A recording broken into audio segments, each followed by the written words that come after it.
Hello lovelies, are you ready to level up your hair care game with a little DIY magic? Today I'm sharing a fabulous homemade aloe and rosemary shampoo recipe that promotes hair growth, hydration and even fights dandruff, and the best part, it's all natural. Let's dive right in. First, let's talk ingredients. You'll need aloe vera gel, fresh rosemary, castile soap and a few drops of rosemary essential oil. Aloe vera is known for its hydrating properties and soothing effects on the scalp. Rosemary, on the other hand, is fantastic for stimulating hair growth and combating dandruff. Together, they make a powerhouse combo for your hair. Step 1. Grab a fresh aloe vera leaf. If you don't have one, you can also use store-bought aloe vera gel. Scoop out about half a cup of the gel and set it aside. Aloe vera helps to deeply moisturize your hair, leaving it silky smooth and shiny.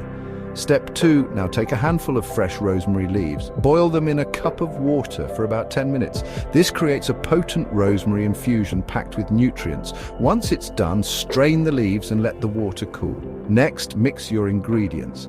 In a bowl, combine the aloe vera gel with half a cup of liquid castile soap. Castile soap is a gentle cleanser that's perfect for all hair types.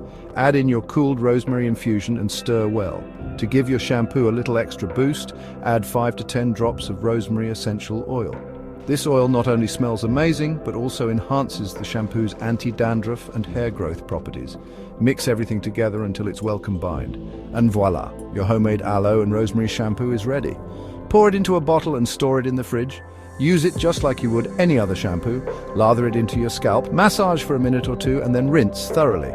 This natural shampoo is not only effective but also free from harsh chemicals and sulfates. It's perfect for keeping your hair healthy, hydrated and full of life.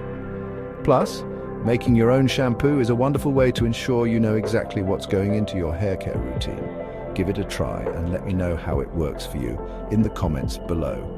And if you enjoyed this DIY, don't forget to like, share and subscribe for more natural beauty tips. Until next time, take care and keep glowing. Bye for now.